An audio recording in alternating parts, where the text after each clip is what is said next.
again. It's been a while. A lot of things have happened in the last couple of months. I've trained one more student, Henry. I have another student, DeWitt, David. And I've just been traveling a lot, going around the country, mostly the Northwest. And I have to say, frankly, I'm getting tired of snow and ice and just all the mess that Mother Nature is throwing at us these days. You know, I hear people talking about global warming. And you know, frankly, I have to say, I wish it would freaking hurry up. The weather patterns have been so bizarre lately. But just in my last 10 years over the road, I have to say this is probably one of the worst winters I can remember for just snow and snow and snow and snow and snow and more snow. So when they talk about the global warming, I have to say I don't really believe them. I've looked at a few things. One, I don't even remember where I saw it, but it was some people talking, scientists talking about the carbon monoxide or carbon dioxide in the atmosphere, and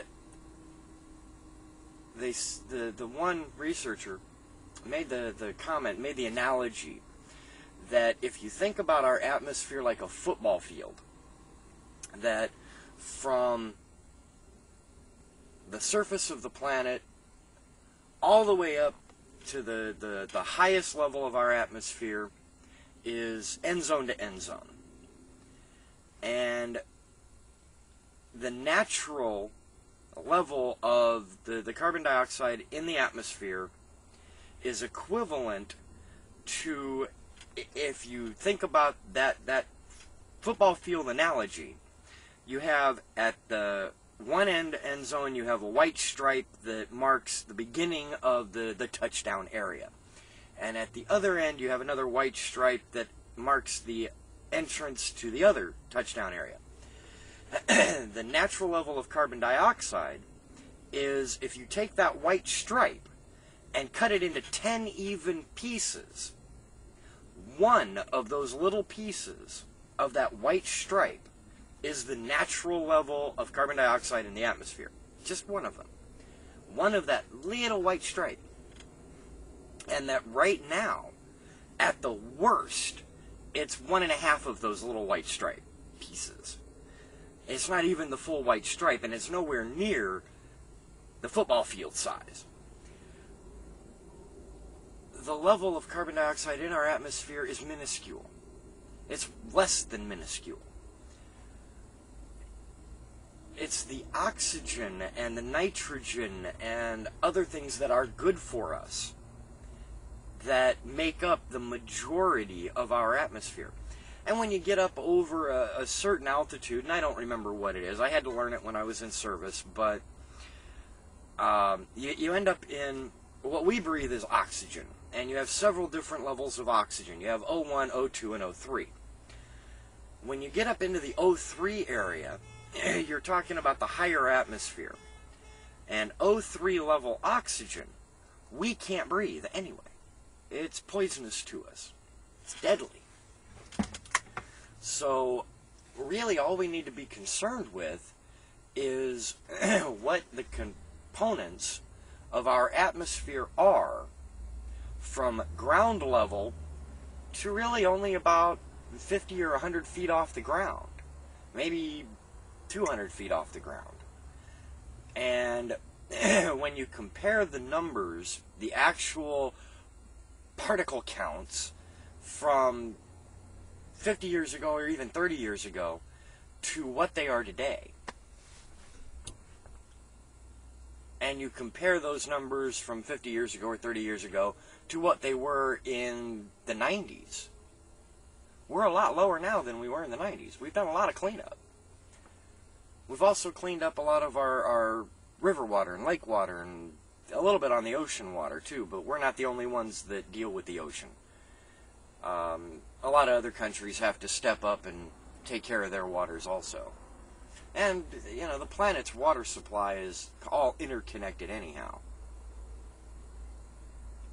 So when we clean a little bit here, it does have a worldwide impact, if only a little bit.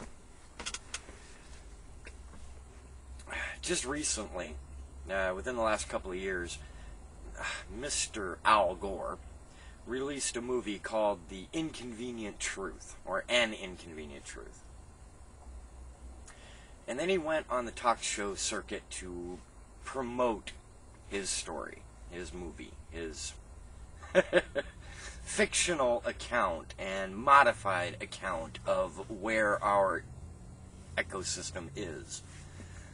And on one of the interviews, and I don't know which one, I don't remember which one, but I watched it. It could have been big chin, gray stripe, or black stripe, gray hair. Or it could have been Conan O'Brien. It could have been the Late Night with somebody or another. I don't remember. But he admitted openly on TV that a lot of it was exaggerated to make a point. I'm sorry, if you're going to release something like that and then exaggerate it, what you're talking about is an act of fiction, not an act of fact. Just release the hard facts. Then maybe I might be considered interested in what you have to say. But if all you're going to do is throw at me modified numbers and adjusted quantities and exaggerated results, I'm not interested. Another thing that environmentalists like to point at is the thawing of Arctic and Antarctic waters, ice shelves, not waters. And one thing that we have to keep in mind when listening to something like that is that all they're talking about is the ones that are melting. They're not talking about the ones that are growing. So, while...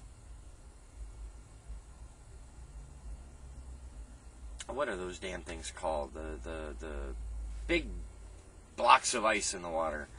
While one of them may be getting smaller.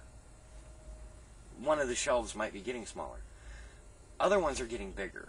And really, we only study something like 1% of the world's Arctic ice structures. And when you only study 1% or 2%, you're not getting a full overall picture of what's going on.